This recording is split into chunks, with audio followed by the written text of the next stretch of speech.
When I woke up, my girlfriend, who had died the previous night, was lying beside me. I was so terrified that I stumbled backward, but when I felt the warmth of her body, I finally came back to my senses. I told her that she had died in a car accident last night, but she looked at me in disbelief. It felt as if some divine power had given me another chance to love her.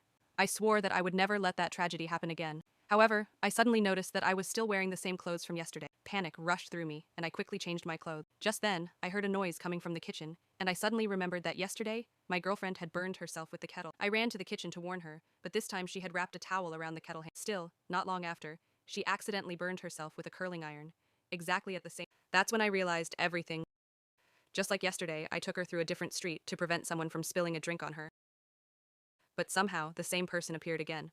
I quickly pulled her away. As I turned around, another passerby said something that made me realize events were happening exactly as before. I told her everything, but she thought I was hallucinating.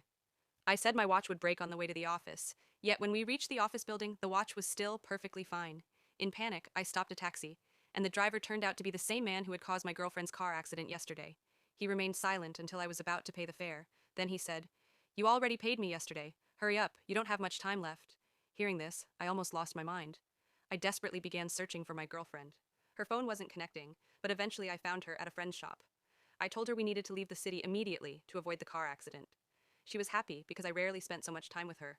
While sitting on the train and watching familiar scenery pass by, I realized she had always wanted to visit my village. We walked along a mountain path when sudden heavy rain began. We ran into a small cabin on the hilltop for shelter. But just as I tried to light a fire to warm ourselves, my hand hit the fireplace, and my worst fear came true. My watch broke. At that moment, I was completely certain that what was meant to happen would happen. Holding the broken watch and fighting back tears, I asked her, "If you had only one day left to live, how would you spend it?" Her answer was simple, just staying together like we were at that moment. I took her to my home and told her that I had lost both of my parents at a very young age. She gently comforted me and said, "Death does not end love.